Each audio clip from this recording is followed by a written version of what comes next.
pancreatitis aguda, les he hablado algo, vamos hablando del tema correspondiente, pero esos pacientes, ¿dónde son atendidos? En terapia intensiva, la mayor parte, porque llegan al hospital ya complicadísimos. Si fuera una pancreatitis aguda, leve, edematosa, todavía se puede hacer algo. Pero usualmente llegan en fases ya muy avanzadas, donde ya están en sepsis, entrando a cuadro de shock séptico, falla multiorgánica. El paciente tiene que entrar a terapia intensiva. ¿Saben cuánto cuesta una terapia? Es como si estuvieras en el hotel solamente para que el paciente se eche en la cama, porque ni siquiera come. No incluye alimentación, porque el paciente está inconsciente, intubado, monitorizado y demás. Solamente que esté echado en la cama 24 horas es aproximadamente $150 a $180 por día. Solo que te eches en la cama. Eso no incluye ni una ampolla, ni una jeringa. 1.000 bolivianos por día. Solo la cama. ¿Cuánto cobra un terapista? ¿Cuánto se cobra por el uso del monitor, por el uso del ventilador mecánico, por la medicación que es carísima? Te sale mucho más caro que hacerte operar de la vesícula. Así que es mejor hacerse operar. Bueno, una vez que hayamos diagnosticado al paciente clínicamente, tenemos ya la opción de realizar la ERCP, que significa colangiopancreatografía retrógrada endoscópica, alias la ERCP. Colangiopancreatografía retrógrada endoscópica. Este estudio, bueno, más que un estudio, es un procedimiento, puede ser tanto para diagnóstico como para tratamiento. Y aquí vemos en esta imagen justamente cómo se está realizando una RCP. ¿Qué es esto? Este grueso que está aquí blanco. La primera vez que yo he visto una tenia. No, un ascaris. No, en serio, ya pensamos. ¿Qué es?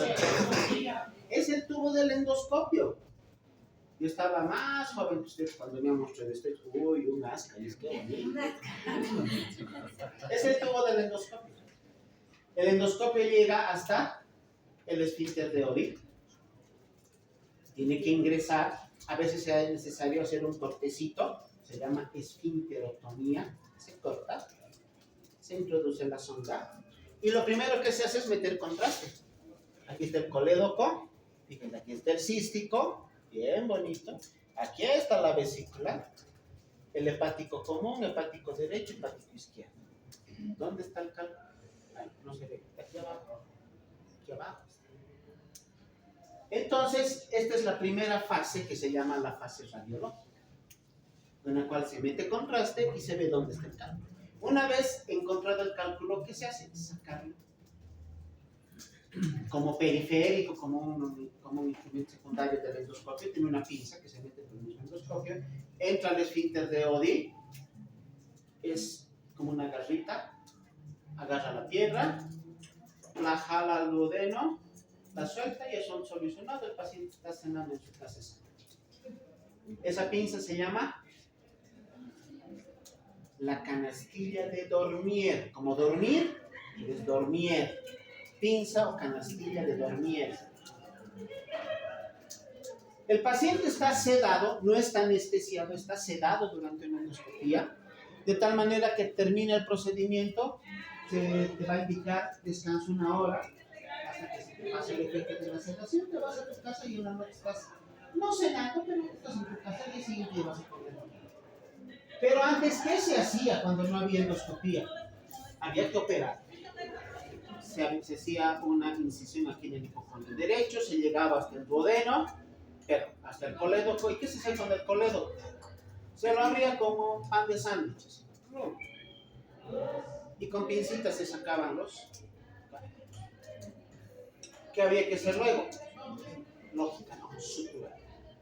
Pero no se suturaba directamente. ¿Qué había que colocar? Ah, estoy cepillado otra vez. Tratamiento quirúrgico de la coledocolitiasis. Ya no. No. Una prótesis. Una prótesis. El tubo en T de Kerr. ¿Me escuché, no? El tubo en T. ¿Por qué se llama en T? Porque la parte vertical es del coledo, que es el coledoco, y tiene dos ramitas, como una letra T que entra al hepático izquierdo y derecho. Es una prótesis siliconada. Se colocaba por dentro, luego se cerraba el coledoco y se suturaba. ¿Por qué colocar la prótesis? Porque si se suturaba directamente el coledoco, como todos los días se está produciendo bilis, no hay cómo detener ese proceso, hasta que cicatrice, que es un par de días, la bilis puede filtrar por los puntos de sutura. Así que se colocaba el tubo en T y luego recién se suturaba y se ponía al paciente en el proceso del posoperatorio. ¿Cuánto duraba el posoperatorio de una coledocolitiasis? Unos 10 días. 10 días en el hospital. En cambio, con la RCP, como te digo, en la noche ya está en tu casa. Y nos ha ayudado bastante en el tratamiento. Otras causas que pueden producir la ictericia obstructiva, además del cálculo. Vamos a indicar a las causas no tumorales, divididas en las intraluminales, las que van a comprometer directamente la luz del colédoco, y las que se presentan por compresión extrínseca. Intraluminales, estenosis de vía biliar, patología congénita. Quiste hidratídico hepático que se abre a la vía biliar. O lo que era pregunta de examen. ¿Qué parásito obstruye la vía biliar? El ascaris. Compresiones extrínsecas, la pancreatitis crónica, los pseudoquistes de páncreas o los divertículos duodenales. ¿Por qué se llama compresión extrínseca? Si aquí está el colédoco, así como un tubo, de afuera hacia adentro lo aprieta. Se produce una compresión. Disminuye la luz, la bilis, igual que en un cálculo, no puede pasar y se produce ictericia. Este es una estenosis. Este es el diámetro normal que debería tener el colédoco y aquí se ha estenosado por fibrosis. No es una obstrucción total, pero la bilis de todas maneras no puede fluir de manera normal y se va a producir ictericia obstructiva. En esta imagen se hizo la RCP y sorpresa, no había ese cálculo, pero había ascaris. Un ascaris que estaba obstruyendo la vía biliar. Igual que con el cálculo se agarró la ascaris, se lo lleva hasta el duodeno, se lo suelta el duodeno, eso sale con la siguiente defecación. Y asunto solucionado. Causas tumorales. Cáncer de cabeza de páncreas, ampuloma, que es un cáncer, un tumor que va a comprometer a la ampolla de bacteria. Cáncer de vía biliar o cáncer de vesícula. Tiene que entrar en el diagnóstico diferencial. En cualquiera de estas patologías vamos a tener obstrucción gradual del colédoco. El cálculo lo obstruye súbitamente. Estas otras causas, toditas las que hemos mencionado, no tumorales, intraluminales, extraluminales y las causas tumorales, producen obstrucción gradual, poco a poco. Se acompaña de prurito. Siempre se va a acompañar de prurito. Y el ejemplo típico que se da es el del cáncer de cabeza de páncreas. ¿Qué se va a producir entonces en la ictericia obstructiva? Flujo de bilis interrumpido, regurgitación de bilirrubina hacia la sangre y la ictericia asociada a la hiperbilirubinemia directa, acolia y cólera. Igual que en el cálculo, es idéntica la clínica. ¿Se han dado cuenta? Es idéntica. Tanto la clínica de una coledocolitiasis como de la obstrucción por un ascaris o de una estenosis benigna por fibrosis. La clínica es idéntica. ¿Cómo vas a hacer un diagnóstico definitivo? A través de un estudio complementario, o la ecografía o la ERC. Bueno, para el tratamiento ya hemos hablado que el procedimiento es la ERCP. en quiénes se va a producir la RCP o en quiénes vamos a indicar RCP. En todo paciente con sospecha de coledocolitis. Cuando no se tenga alguna otra alternativa para poder realizar un estudio complementario más sofisticado. Cuando no se tenga, por ejemplo, acceso a una tomografía.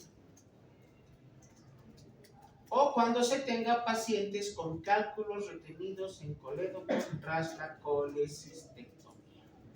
A ver, ¿qué pasa si al paciente le sacamos cálculos, su vesícula con cálculos? Su cuerpo tiene tendencia a seguir formando cálculos, a futuro va a volver a formar. ¿Y dónde se forman si ya no hay vesícula? En el colédoco. En el colédoco se van a formar esos cálculos. Si no le explicas eso a tu paciente, ¿qué te va a decir? Bueno, a ti no. A su vecina, a su comadre, ¿qué le va a decir? Tan caro me han cobrado $2,000 para que me operen de mi vesícula.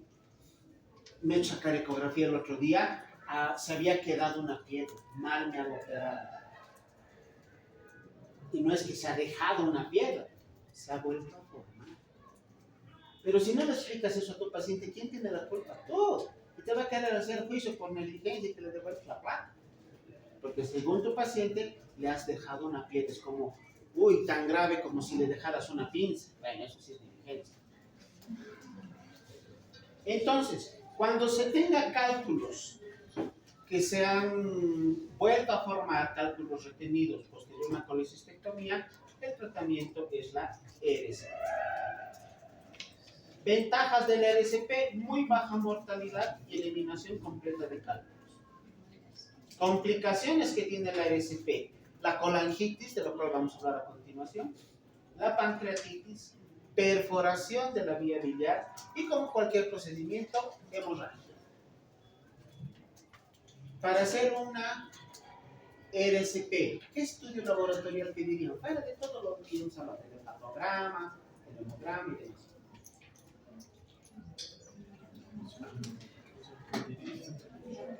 Creatinina no vamos a usar contraste. Si usáramos contraste, sí. Para una RCP común y corriente. No, laboratorio. ¿Protrombina? Un tiempo de protrombina. ¿Por qué? Por el riesgo de sangrado. ¿Cuánto debería estar la protrombina? La protrombina. ¿El porcentaje de actividad? 100%. Mayor a 80% para poder realizar el procedimiento. Bueno, una nueva imagen. Aquí está lo que yo le decía a las caries, que había sido el endoscopio. Aquí está el colédoco. Fíjense dónde está la piedrita, bien bonita se la ve aquí. El colédoco proximal y la vía biliar. Los conductos hepáticos derecho y izquierdo. Aquí está la piedrita. ¿Y qué se va a hacer? Meter la pinza de dormir, agarrarla, soltarla en el duodeno y listo. Principal complicación de la coledocolitiasis puede ser esta: la colangitis. ¿Qué es la colangitis? Un proceso inflamatorio e infeccioso del colédoco.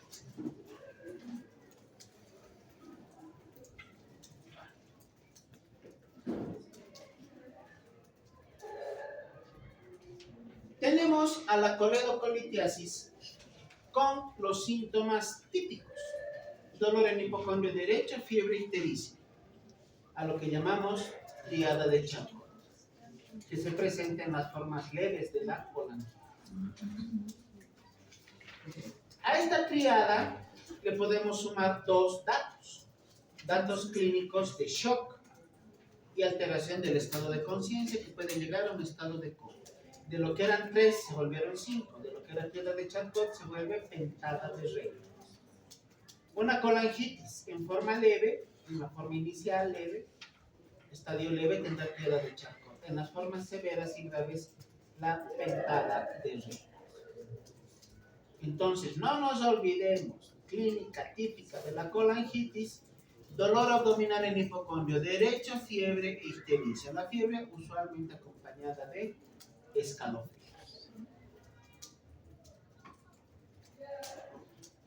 Cuando se produce la colangitis, se va a ocasionar obstrucción, por lo menos parcial, al flujo biliar. Ya no por un cálculo.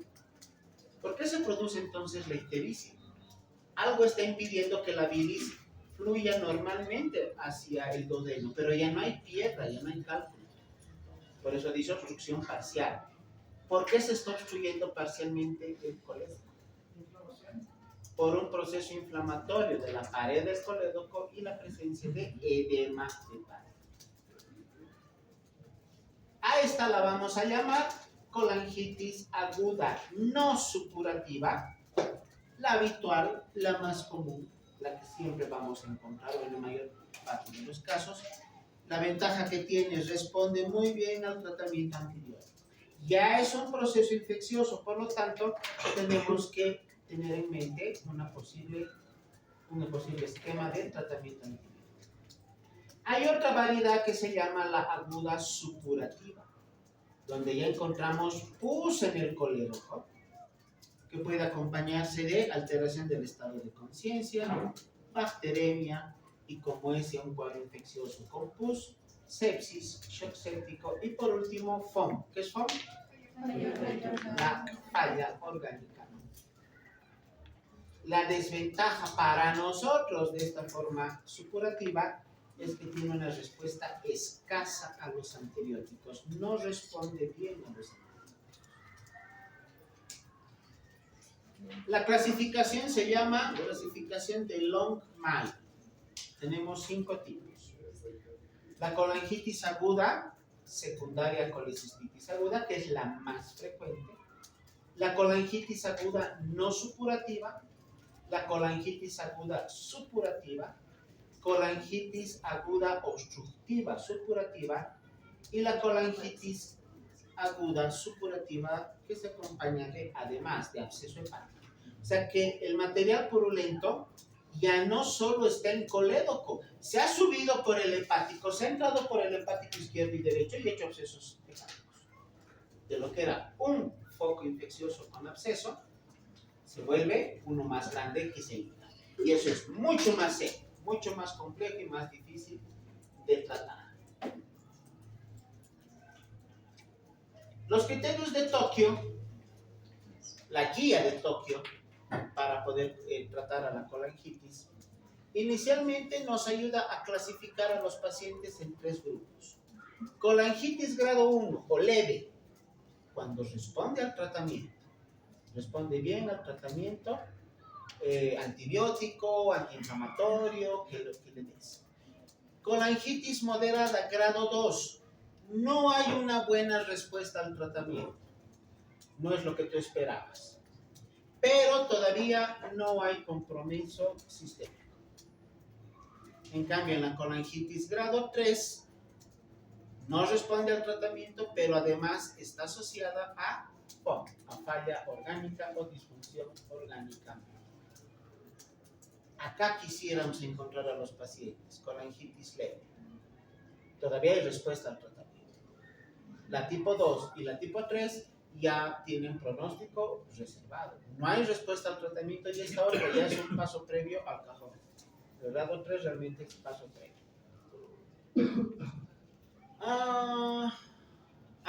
La colangitis es resultado de ¿qué? De cálculos biliares, de una coledocolitis. A la edad, dice la literatura, mayor a 70 años, grupo de riesgo. Pero estos son datos que no se cumplen al pie de la letra. Son simplemente referencias internacionales que nos indican cuál es el grupo etario de riesgo para colangitis. La realidad acá en nuestro medio, los pacientes con colangitis que tenemos en caminos están alrededor de los 30 a 50 años. Predominante en mujeres. ¿Por qué? No es que al varón no le dé, pero sobre todo a las mujeres. ¿Por qué? Porque si es una patología secundaria a cálculos, es una patología secundaria a patología biliar. ¿Cuál es el factor de riesgo para la patología biliar? Las 4 Fs. Por eso es más predominante en mujeres.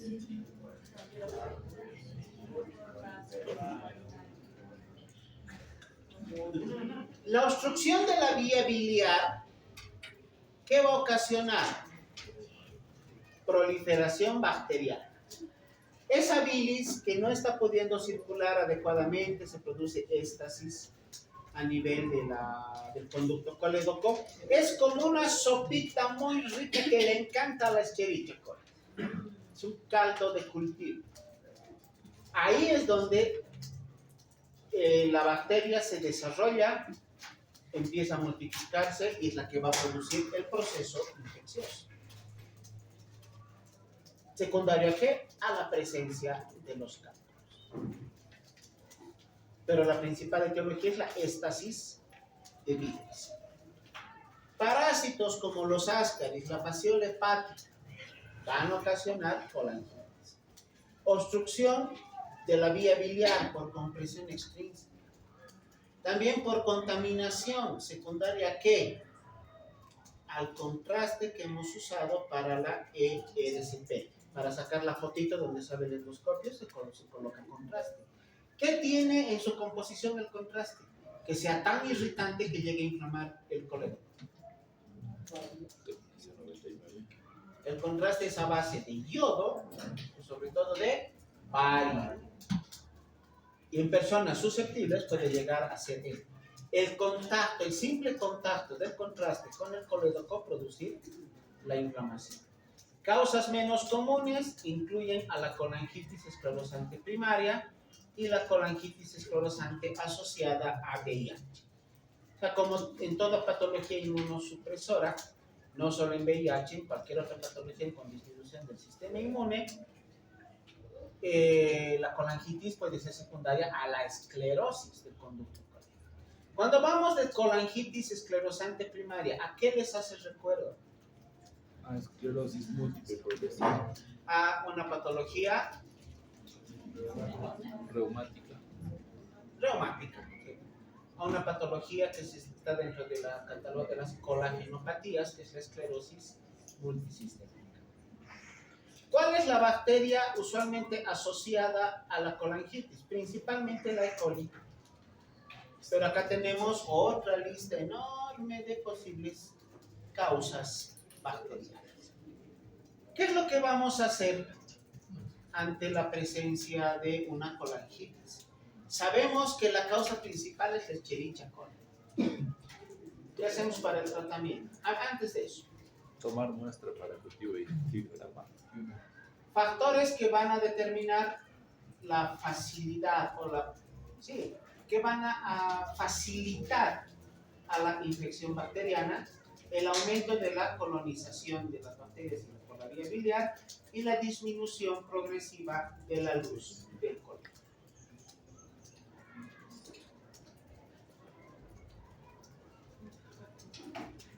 Acá tenemos una lista no solamente de datos clínicos, sino laboratoriales. Principalmente como datos clínicos, fiebre, dolor abdominal, acolia, ictericia. Tenemos como datos laboratoriales leucocitosis, porque es un proceso infeccioso, aumento de fosfatasa alcalina, habrá obviamente ante la ictericia aumento de las bilirrubinas. En una colangitis, ¿qué bilirrubina se eleva? Directa. La directa, igual que en la coledocolitis. ¿Por qué? Porque ambas patologías, la coledocolitiasis y la colangitis, están clasificadas en el grupo de las ictericias posthepáticas y en ellas se presenta hiperbilirrubinemia directa. Otra vez. Ya. Esto ya hemos visto, los datos clínicos y los principales estudios de laboratorio. Leucocitosis con desvío a la izquierda, elevación de la proteína C reactiva y de la velocidad de eritrosedimentación, ambas pruebas como reactantes de fase aguda que son positivas en cualquier proceso infeccioso o inflamatorio. La PCR por encima de 6 miligramos por decilitro y la BES por encima de 10 milímetros por mol. Cuando se produce la éstasis de bilis, la congestión venosa a nivel del hígado. ¿Qué más podemos encontrar? Elevación de las transaminasas. También tenemos elevación de la fosfatasa alcalina y de la gamma glutamina transferminasa. Y en cuanto a la bilirrubina, lo que acabamos de indicar, aumento de la bilirrubina directa. El diagnóstico, como siempre, es clínico. Clínico y clínico. Tenemos la triada de Charcot, tenemos la pentada de Reynolds. Una vez hecho el diagnóstico clínico, vamos a utilizar las técnicas de imagen, de las cuales ya hemos hablado: ecografía, tomografía y la colangioresonancia. Ya. La ecografía, técnica de elección, por su bajo costo. Pides la ecografía hoy y el resultado te sale mañana. Bajo costo, facilidad de realización y ausencia de artefactos. Nos sirve para determinar la presencia de coledocoliquiasis. Es poco sensible, pero eso es secundario a que es operador dependiente. Depende mucho de la pericia y experiencia que tenga el ecógrafo. Ahora, ¿cómo vamos a hacer el tratamiento? Antes que pase esa diapositiva, quiero escucharles. ¿Cómo hacemos el tratamiento?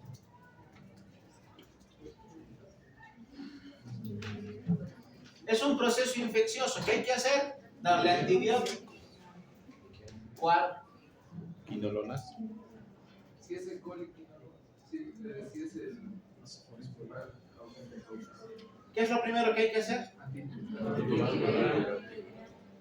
Primera medida ante todo proceso infeccioso: muestra para cultivo y antibiótico.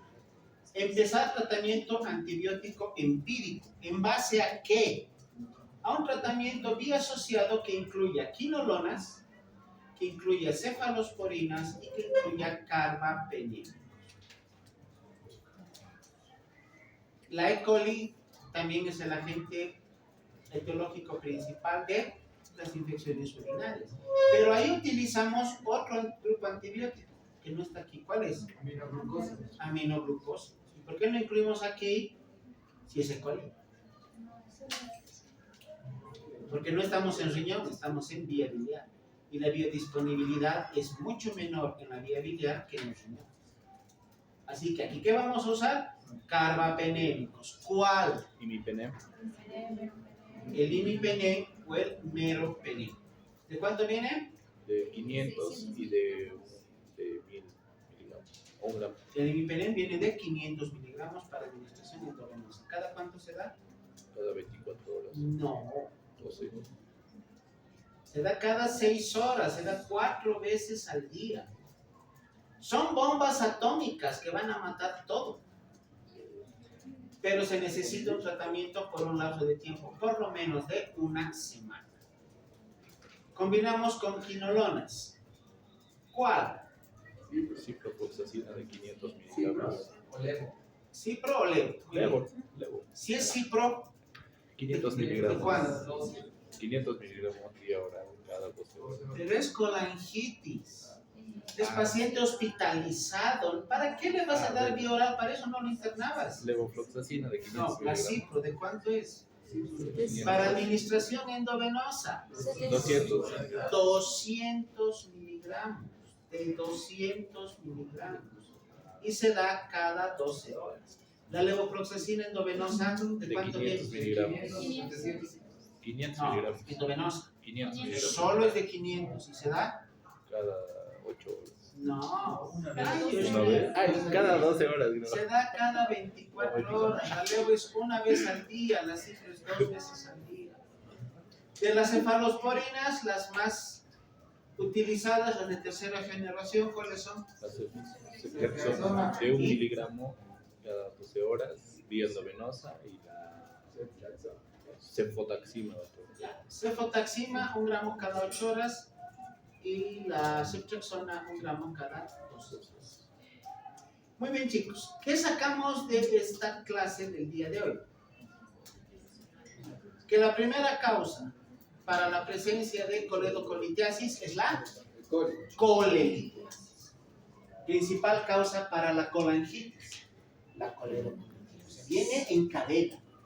De una colelitiasis se transforma en coledocolitiasis. De una coledocolitiasis se transforma en colangitis. Y si la coledocolitiasis no se transforma en colangitis, se transforma en pancreatitis. Primera causa de la pancreatitis es la etiología biliar. Ya han visto lo seria y grave que es una pancreatitis y lo serio